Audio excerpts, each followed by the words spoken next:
Hello and welcome to Sip Sip Hooray, the podcast that brings you interesting interviews and stories from the world of wine. On the podcast today, let's hear it for the girls. Did you know women are the primary purchasers of wine? That's right, nearly 70% of wine sales are made by women. As consumers, women have long held the buying power, but not necessarily the business power in the world of wine. Only 10% of winemakers are women today, and there are still very few women in leadership roles in the wine industry. Our guest today is determined to elevate women in wine, creating a winery that's run by women, partners with women-owned businesses, and donates part of their profits to groups that empower women. As founder of Teneral Cellars, Jill Osur is driven to make a difference, harnessing the power of business for good and using wine as a conduit for change. All this while also creating a selection of exceptional, sustainable wines. We are excited to talk to Jill about her story today and her mission. We are the two Marys who like to eat, drink, and be merry. I'm Mary Babbitt. I'm Mary Orlin. Where women gather, wine flows. That's a quote I heard our guest today, Jill Osur, say in an interview. Jill is on a mission to reshape the wine industry to represent its largest customer, women. I met Jill in July 2023 at the first Equality Wine Fest in Palm Springs, California. While I loved her Teneral Cellars wines, I was drawn to Jill's mission and the actions she and her all-women-powered team take every day in pursuit of lifting up women, people of color, and the LGBTQ community in the wine industry. We're excited to introduce you today to this powerhouse and force for change. Jill, welcome to Sip Sip Hooray. Thank you. Thanks for having me. I mean, I don't even need to say anything else. You two just We're done. We're done. That was the easiest podcast ever. Let's open the bottle and start drinking. We're done. I like that. Yeah, I'd rather do that. It's Friday. Why not? Why not? Oh my goodness. Why not? Yes. But no, that is selling you short because you have quite a story to tell. In fact, you didn't start out in wine. Can you tell us a little bit about your background and how you wound up with Teneral Cellars? Yeah, I came up to Berkeley in 1985. I was on a scholarship to play softball at Cal and did that. But I had a professor that told me I needed to go do an internship, and I got into politics, and there was just always amazing wine flowing. And I was so close to Napa, being in Berkeley, and I loved going to Napa, but I also found Napa very pretentious and very intimidating as a young wine consumer.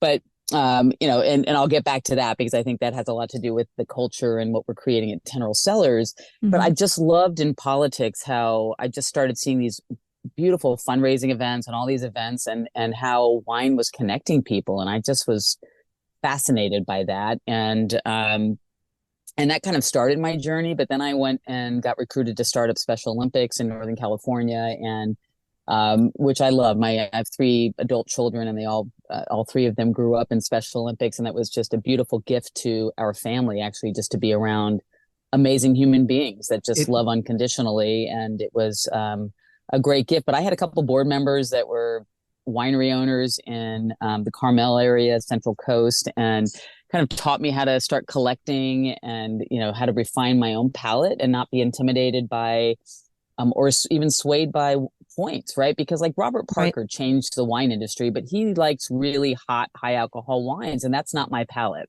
And and I've learned that everyone has a unique palate. And so it's, you have to just go with find the wine that you really want to be with and love. And so I've been all over the place. So I went from nonprofit to I got recruited to start up a tech company, but then the economy crashed in 2008.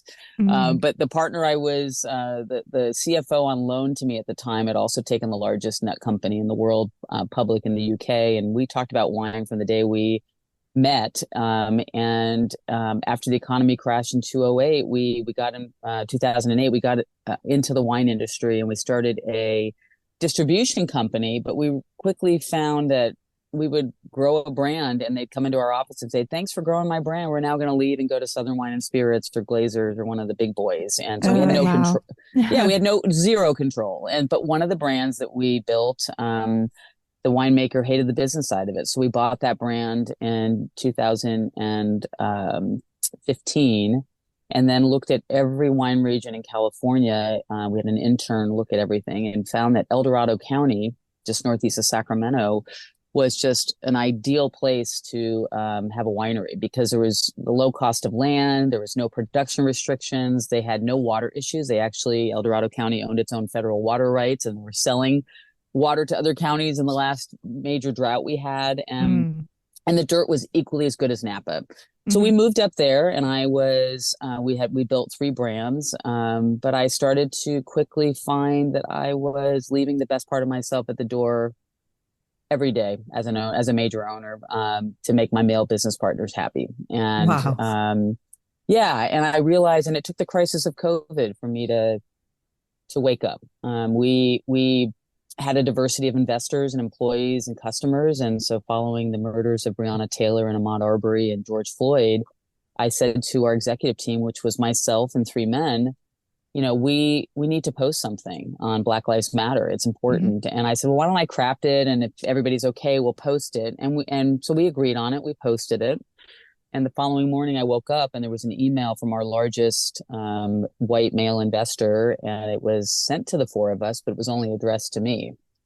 And it said, "Dear Jill, how dare you post this Black Lives Matter post? This political post will damage me personally and professionally. And if you don't take it down, I'm going to ask for your resignation." And Oh, what? My goodness. yeah. And if that doesn't work, I'm going to hire attorneys to sue our own company. And so the week that followed was a really interesting one, because we were praised by wine bloggers for being one of the first companies to take a leadership position on the topic. But we also had some wine club members that quit for the same reason our investor was upset, which is they were watching a news channel that was associating violence and Antifa with Black Lives Matter, and none of it was true. So we had a board meeting at the end of the week, and because the investor kept demanding that we take it down and kept demanding that I resign, and the board agreed that we would keep the post up, but they also voted that we would never use our voice moving forward on any social issues. And I was the only dissenting vote on that. But that just got me asking, because we were all at home because of COVID. And so we weren't meeting in person. And I just started to look at my own industry. And that's, you had said these statistics earlier, but that's when I started to realize, like, there's only 10% female winemakers and 0.1% Black winemakers, men and women. That female sommeliers are still making, now it might be up to 74 cents on the dollar, to their male counterparts. And my data shows that it's closer to 76% of wine is purchased by women, and 85% of the consumer purchases are made by women. So we have, this power, but we're not represented in the wine industry, not even close. And so, and I think it's so, I don't know what the word is, but that the length of the attempts to basically try to silence you and from speaking out and being a voice or an advocate for change, for social justice, was so strong that I shouldn't really be surprised. Disappointing. It's very disappointing. Well, it wasn't just disappointing, but it was a wake up call for me, because I grew up in a Jewish family, and I was taught tikkun olam, which is to repair the world. And before you repair the world, you repair your community, and before your community, your family. And I was brought up literally going to marches and being on the front line of social and racial justice, issues. And so to sit there and realize how tamed I had become, and anyone that knows me say, "You tame? No way, Jill." And I'm like, yeah, I every time I spoke up, I got lashed out at. I was too direct, too aggressive, too much, and anything I said, if it was coming from a man, would have been treated very differently. And I realized how dominated and steeped in tradition the wine industry is. And it's not unlike a lot of other industries. It was just a wake up call for me. And I know I was meant to use my voice. And so when I was sitting there and I saw the statistics, then I found a report by the World Economic Forum that said, while women are more motivated than ever to fight for equality, if we don't do things disruptively different in this country, it'll still take 208 years for women to achieve full equality. And then I'm like, well, add equity in there, and where are we? Add the overturning of Roe, and we don't even have the right to make our own choice. Like, what? We're probably way over 208 years. And so I just said, well, what does disruption look like? And And so I just knew at that moment I needed to give myself permission to reclaim my voice. And something in that moment unlocked something inside of me where Teneral Cellars came pouring out of me in an instant. I hadn't given it an ounce of a thought. I hadn't thought about going out on my own. I hadn't thought about any of that. I was a major owner in this other winery group, but it took that wake up call of COVID for me to just say, I need to do this in a different way. And, and I chose the dragonfly very purposefully, because the dragonfly represents the transformation I want to see in the world. And it reminds us to be the light. And the word teneral is actually when a dragonfly comes out of its cast and it's in its most vulnerable state and its wings are colorless and it can't fly. But within a few days, it gets its full colors, spreads its wings, and takes off with amazing power and grace, or grit and grace. And that represents, for me, all women and those that are marginalized. We have that power within us. We just have to claim our power, spread our wings, and fly. And I was that vulnerable dragonfly. I mean, I was literally, not paying attention to my body. My throat hurt all the time because I couldn't speak my truth. My heart was hurting, my gut, like our gut fires first, and it's a technical brain. And like, I wasn't paying attention to any of that. And, and it was time that I did. And we should let our listeners know who maybe this is their first introduction to you and Teneral Cellars, that your label basically is the dragonfly. Mm-hmm. And there's also hashtag the dragonfly effect. Tell us about the dragonfly effect. Well, I think, when we are very intentional, especially women, we're 52% of the population, when we're very intentional about supporting each other and lifting each other up, there's an effect of when people come together. It's like, it's like we want something done. There's a village of women and things will get done. And so it's the effect of, I know we have to fight for a lot of things as women, but one thing we don't have to fight for is where we spend our dollar and where when we want to make impact. Like, that's our choice and our choice alone. And so for me, it's about coming together and realizing that when we use the power of our dollars to support each other, we can have an impact all over the world, not just getting great wine, but you were mentioning earlier, we donate 10% of our profits back to organizations that empower women and fight for gender and racial justice. But we're also supporting, our vendors and suppliers are women and minority owned companies, and we sustainably farm and produce. So we're not putting chemicals into the world. And so we want to have a positive impact on the environment. So it's the effect of like that downstream of, when you are intentional about where you're spending your dollars, it's that effect trickles down to so many more things than just getting a bottle of wine. And we have to be, intentional about that. And I was very intentional when we started this company about every level, like what does disruption look like so that we're impacting that 208 number, the 208 years. And so, I've said to a lot of women business owners, is there just one supplier or vendor that you are using that's not women or minority owned, that you as an owner can make a shift that, and we can move billions of dollars in the economy in an instant if women business owners did that, or other women or other owners, right? Just said, I'm going to support companies, because, it's not just about the women. Like, we love good men because men can make a difference. When a man stands up for, a woman to have equal pay, or for the right thing to happen, unfortunately, we still live in a society where that might have more impact than when a woman says it. And right. So we love good men, and I never want to put down men. We have men in our company. I'm just committed to putting women in leadership positions because we need to do that to make a change. But what strikes me is that in addition to being mission driven, but your mission, I love it, first of all, but it creates another level for you, that in an industry where people are just trying to make the bottom line sing, you're creating another level of work for yourselves and others, trying to find the right people so that you can achieve your mission of having women-owned vendors and women-owned, like creating the label and at all different levels. And so I guess I'm doubly impressed. I love the cause, and I love the actual effort you're willing to put into it. Well, thank you. And I appreciate that. I would also ask, since you started advocating for these type of disruptions several years now, what has the result that you see? Any changes, any movement in the direction of being more inclusive, advancing, lifting up women and people of color and LGBTQ businesses, wineries, everything that, is all part of the whole wine industry world?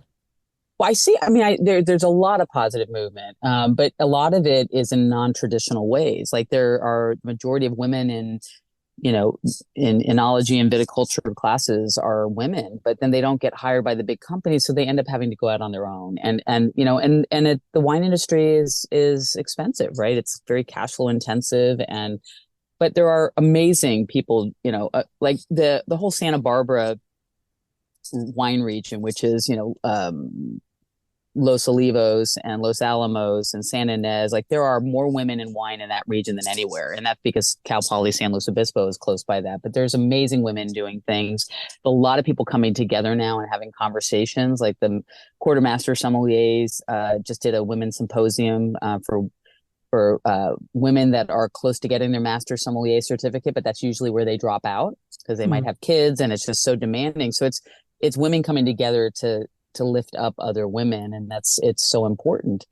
I think that the place that we're still missing though, is, I go to a lot of conferences and they're women, they're conferences for women, by women. And we're missing out on the opportunity to say, when we go into a huge convention center or a hotel, to say, you know what, we're going to bring our business here, but we need you to make sure the people you are buying the food from or the wine or the beer or all these things are women-owned businesses. And some of the biggest women's organizations in the country aren't delivering on that. And we have so much power to make that shift. So I think we have to just be more conscious and intentional about what we're doing, because again, we have the power of our purse, right? And we're not leveraging that. Women make more money in this country than men do. We just don't control the money. And so I've said that to certain women and they're like, wow, yeah, you're right. My financial advisor is a man. And when a woman is managing your money, she will make different kinds of investments and investments that tend to have bigger impact. But we also know on Wall Street, companies that are run by women actually have a healthier bottom line. And they tend to have more diversity in the companies. And we are better with diversity because we're better when we have a diverse voice, diverse voices and diverse experiences. And for me, that's really important. That's why I brought in a woman of color to partner with me on this property that we acquired last year, because it's important to have representation. We're a certified LGBTQ plus owned company as well as women owned, but diversity of background and skin color, all of that is important. Like it's not just we need to think about diversity in age, diversity in everything, in ability. So it, like, for me, all of that's important. It's not just black or white or man or woman. Like we have to look at all the diversity and we're trying, to achieve that in a healthy way. And what's been the response to your efforts? Like, what are people telling you, and what are you hearing from consumers? Oh, well, consumers love our wine. And now that we have a physical location, it makes it, a lot easier because we were just online because we started, the beginning of COVID. But I think too, I love the conversation when somebody says, well, I'd love to join your wine club, but I'm already a member of 4 other wine clubs. And so I absolutely love this, because then I said, well, how many of those are women owned and run? How many of those are sustainably farmed and produce their, award-winning wines? And how many of them give back 10% of profits to organizations that empower women and fight for gender and racial justice? Because then it makes it a conscious decision. Cancel one of the other ones. Put your money where your mouth is and the things that you care about. And that, again, that's still the challenge for us, is to make that shift and get people more conscious about that, because a lot of people make great wines. I mean, there is just a lot of great winemakers out there, and yes, we have to make great wines, otherwise the whole story is moot, right? I mean, you got a great story, but if your wine isn't good, then nobody's going to want to participate or partake. But now it's like, okay, we have great wines. There's other people that have great wines, but you need to make these choices of, what matters to you in the world. And I know, and this was what when my previous company said we're never going to use our voice anymore on social issues. I was a cause marketing expert when I was at Special Olympics, and I know the data, especially for millennials and Gen Z, they expect companies to take a stance on things that they care about because they don't have faith in our government. And so they actually, the consumers feel like it's companies that are going to make a difference. And so they want to support companies that care about the things that matter to them. And, and so that's why we partner with such great charities and organizations, and I bring in, different female artists for some of our theme labels, but we partner with Billie Jean King and her leadership initiative around equal pay. And we've partnered with Padma Lakshmi's charity, the Endometriosis Foundation, to put a focus on women's health issues and bring awareness around that. And this month is actually Women's Health Month, and we're partnering with the Marshall Hospital Community Foundation up in our region to give back to them, because it's incredibly important, the work they're doing in our community. And we want to support all the nurses and the doctors and the people that are doing great work. So we're allowing everyone to come in, anybody that's an employee, to come in for a free tasting and a cheese plate. And then we're going to donate 10% of sales from this month back to their foundation. It's critically important that we are opening the conversation, and every bottle of ours has a conversation starter on the back, so that when you take a bottle to a party, you can ask the conversation starter and have really meaningful conversations. But the best conversations I've ever had, there's been wine on the table. That was really my motivation to start this. Right? That's such a good idea. Yeah. Give us an example of one of those conversation starters. Sure. Like I think our current bottle is like, what are you doing to inspire inclusion in your communities? Or we did a bottle where we gave back to the Center for Mind Body Medicine, which is organization that helps to train thousands to heal millions from trauma around the world. And and trauma could be community trauma, so like with the fires in Hawaii or what's happening in Gaza, and but it's the same training that goes to support individuals that have had trauma to communities. And but we did a gratitude red blend, and so we literally just said, what are you grateful for, and on the back of the bottle. And and we do some fun things too. I think one of our bottles was a little less deep than that. It was just like, what do you do to, to keep your life spicy with a Zinfandel, because it had a beautiful spice on it. And so I like that. That's a good one. It's a little deeper than that, but we had a little fun with that one. So, but yeah, and it's, when we were partnering with Billie Jean King, it was for the 50th anniversary of Title IX. And so I know we did, we did some conversation starters around that. And, but it's important when people see the labels, or, and even the theme ones, and then see the, what we stand for in the conversation starter. There's just some really meaningful dialogue that can happen around wine. And for me, that's, it's where I want to use wine as a conduit for change and harness the power of business for good. Well, I love all of that. You also, on your website, you have a blog where you tell interesting stories on your blog, and you go into more of some of the causes you guys have supported. And I think that that's another great way to create community, and create a community that's, as you said, not only talking about things, but getting stuff done. Yeah, the blogs, and then we also do a lot of live conversations on social media, and and because for me, I it's a beautiful opportunity that I can bring a lot of experts in around different topics. I'm a woman in my menopausal years, so when we did our women's health collection, we had a 1 in 3 bottle, because that had a heart on it, because 1 in 3 women will die of cardiovascular disease. We had a 1 in 8 claret that had a beautiful pair of breasts on it, because 1 in 8 women will be diagnosed with breast cancer. And then we had a bottle that had a uterus on it for 1 in 10, because 1 in 10 people with ovaries will suffer with endometriosis. But then that opened the conversation of bringing doctors on and healthcare experts that talk about the inequities in healthcare, the lack of funding. I mean, Amy Schumer had endometriosis, and I read this article, and she's like, there's billions of dollars going to fund erectile dysfunction. And there's barely anything going toward, endometriosis that impacts 1 in 10 people, and it causes period poverty. And, and there's not even a code at the NIH to study that, or menopause. And, and talking to a friend of mine that's a doctor that was, in her menopausal years, and literally blanked out doing her 1,000th C-section. And then she realized, when I was in medical school, they didn't even spend 2 hours on menopause. Yet there are millions of women in menopause, millions of women going in and out every day. We have women going into perimenopause when they're 35. Mm-hmm. We need to be talking about it, but now people are talking about it, and that's the beautiful thing. And so yes, I'm and just it very helps. fortunate. Yeah, it does. It does, and it helps that your labels are provocative, but in a good way. Yes. Like you had a whole series about Ruth Bader Ginsburg, and Yes.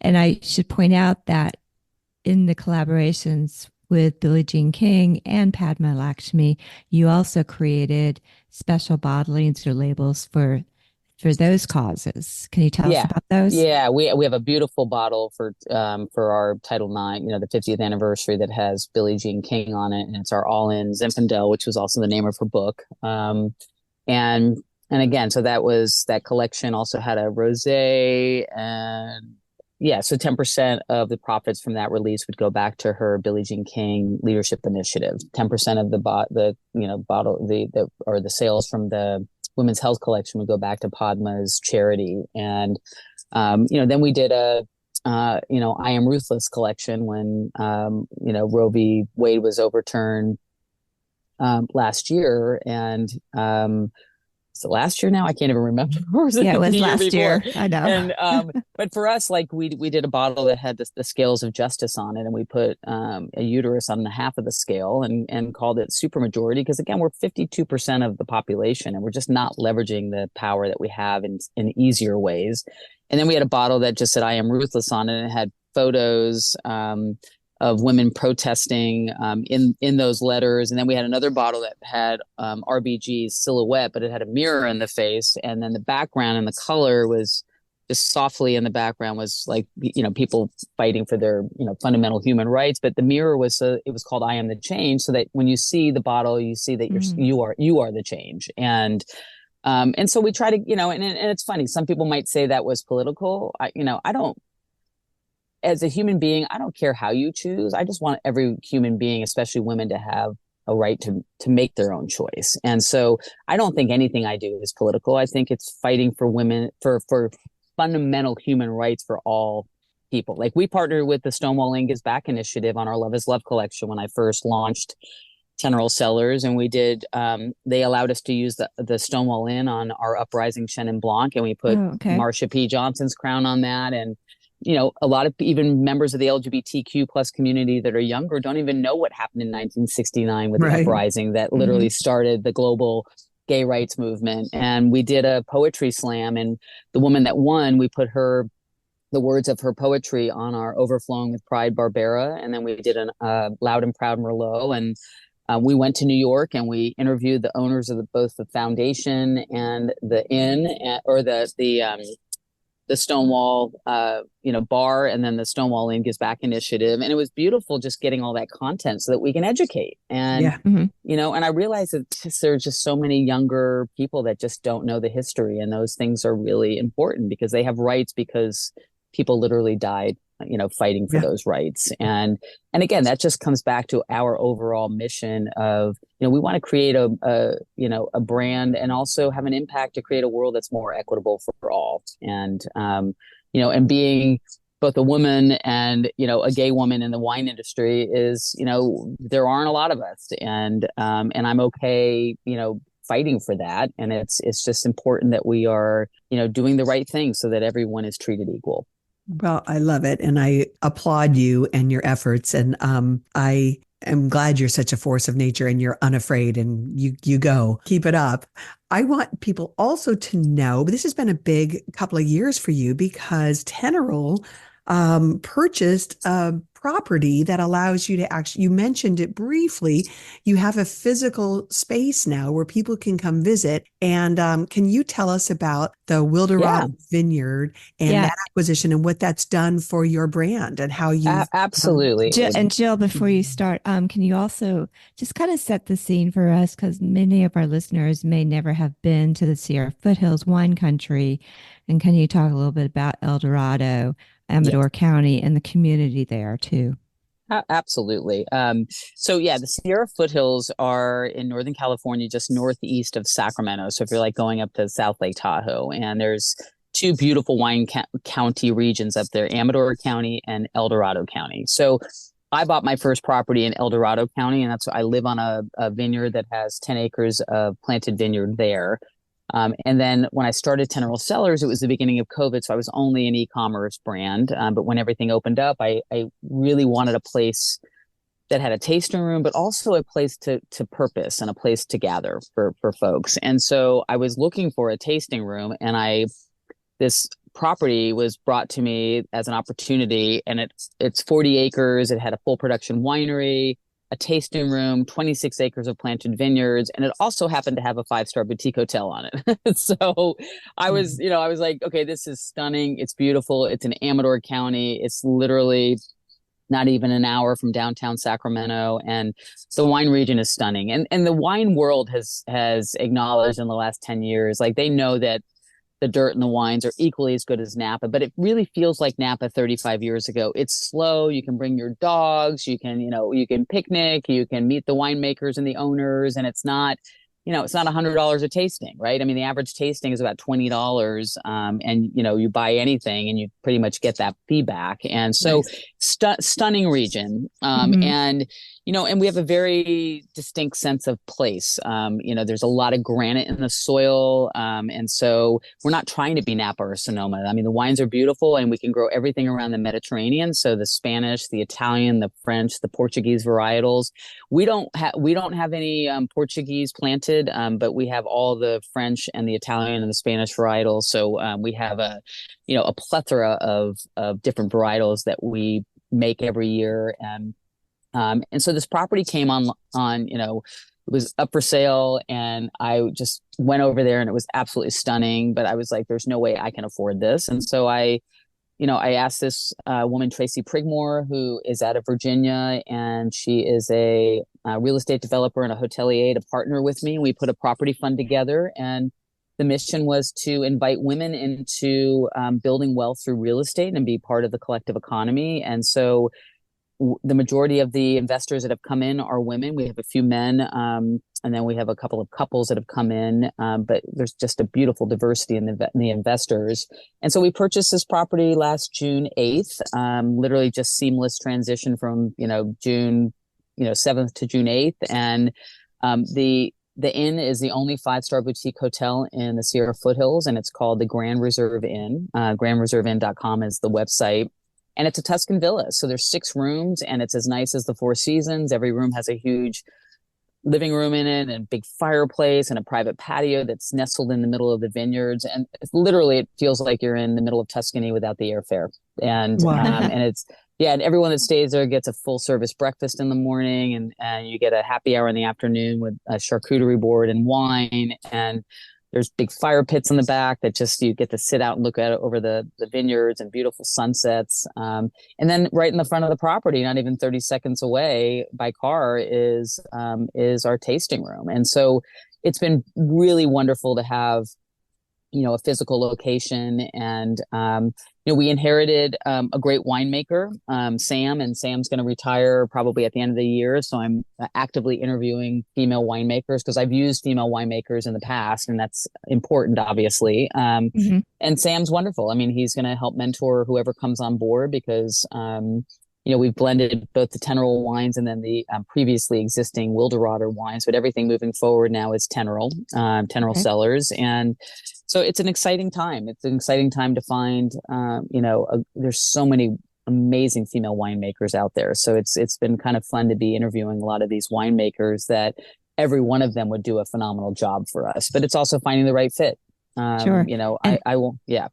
And aren't you also learning how to make wine?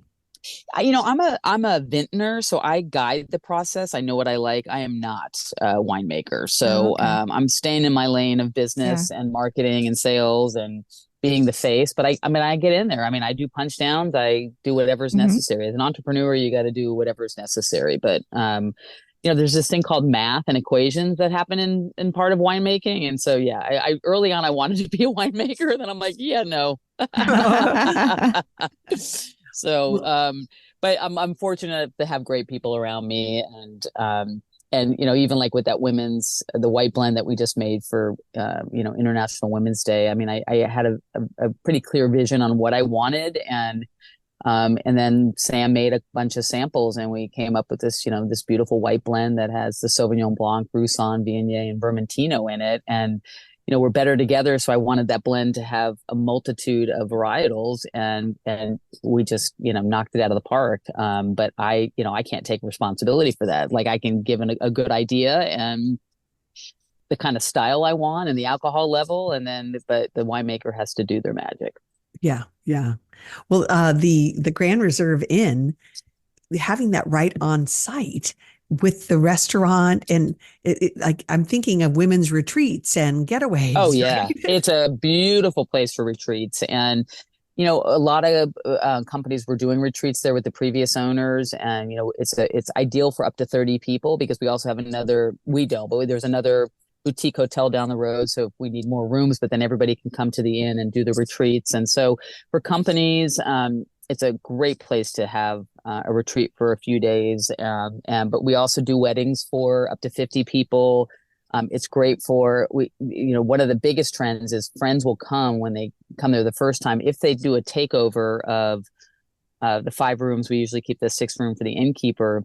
Then we could bring in a private chef to do a winemaker dinner, and they realize, like, for the price of those 5 rooms, they can never get a Tuscan villa this size. But then you pretty much have it. You do a full takeover, and so we have couples that will do that every year. As soon as they come, they'll be booking it for next year or booking it for 6 months out, and it's just a beautiful place. And there's such beautiful divine feminine energy on the property. There's dragonflies that I just saw a couple of the first dragonflies of the season. But when we've had bud burst on the vineyard, so probably in a month there'll be a ton of dragonflies, and it's so beautiful to see the dragonflies everywhere.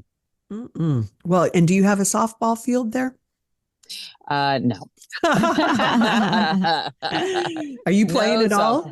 Are you on a kind of a team or anything like that anymore? No, it's like when you play competitive softball, it's like the slow pitch stuff. This doesn't appeal to me at all. And I had three children that played competitive sports in college, so I lived vicariously through them. But none of them played softball. I had my daughter rode, and my middle son played baseball, and my older son played football in college. And so, it's just fun to just be involved in that way. But yeah, my 4 knee surgeries later, I've hung up the cleats. Yes.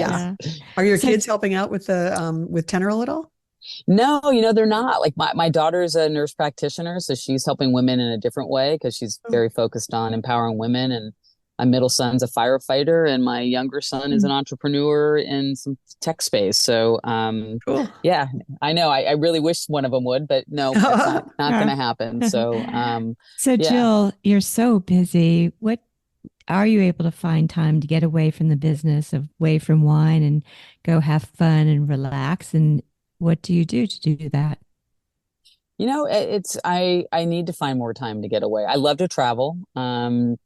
So I've been trying to, because I do what I love and I love what I do, which is wine. Like, I'm hosting a river cruise in Bordeaux in November. And next year we're doing a river cruise in Provence. So that gives, our wine club members an opportunity to enjoy that, but for me to travel as well. And yes, it's combining work, but, I love the water. And, I love to snow ski, and I love music. So, I try to find time to, to travel here and there. But I also know, as an entrepreneur right now, it's the balance is difficult. And I meditate every morning. I do Kundalini yoga to move all my chakra energy. That's really important for me to stay balanced. Mm-hmm. But I need to do a better job of getting away, because now that I have a tasting room, it's really easy for me to work 7 days in a row, and I know that's not healthy.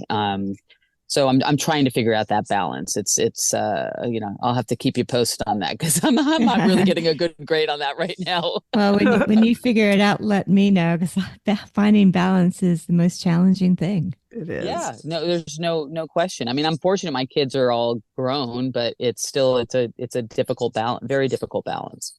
Well, we are so excited to have gotten to know you better and heard your really fantastic, inspiring story. Wishing you continued success with Teneral. And I want to thank you for sharing the image of the dragonfly and reminding us to, as you said, claim our power, spread our wings, and fly. It's just that message just sings. And I just am going to try to keep that front of mind.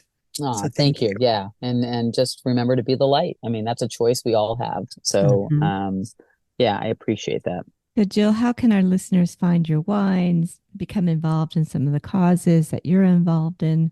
They can go to teneralcellars.com and happy to give, your listeners, our wine club discount of 20% to try out the wine. So Ooh, we can certainly add a code. And yeah, let's make up the code. Make up a code for me right now, and we'll How about we'll, Sip we'll Sip Hooray? Sip Sip Hooray, and that will be for 20% off your first order. Oh, fantastic. Awesome. And we will post that on our show notes at sipsiphooray.podcast.com and in our social media when we post this episode. Wonderful. Well, Jill, what a pleasure. Thank you for the Sip Sip Hooray code for our listeners. And thank you for fighting the good fight and donating 10% of your profits along the way. I love that. So keep it up. And again, continued success to Teneral. Thank you so very much. All right, Jill. Cheers. Cheers and Sip Sip Hooray. Sip Sip Hooray.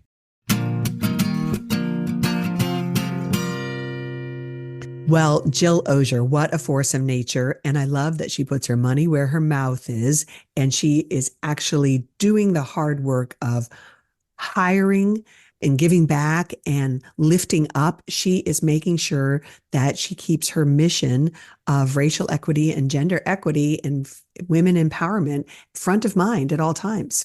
And she is nonstop, a powerhouse, but that's what it takes to bring about change in anything, but especially we know the wine world needs a big push to bring more women into leadership roles and to make the playing field equal for everybody. Right. And as she said, we have the power of the purse. So we ought to be using that. Absolutely. To support female-owned businesses, BIPOC-owned businesses, LGBTQ-owned businesses, all these smaller wineries that are not part of these big conglomerate wineries. Yeah, absolutely. Well, I hope you guys enjoyed this interview with Jill Osur of Teneral Cellars. It's an example of the kind of stories we're looking for in Sip Sip Hooray. As Mary said, they don't have to be giant conglomerate wineries for us to want to get to know them better. So we hope that you enjoy getting to learn about these different wine stories and the different fascinating people involved in the wine world through our podcast, Sip Sip Hooray.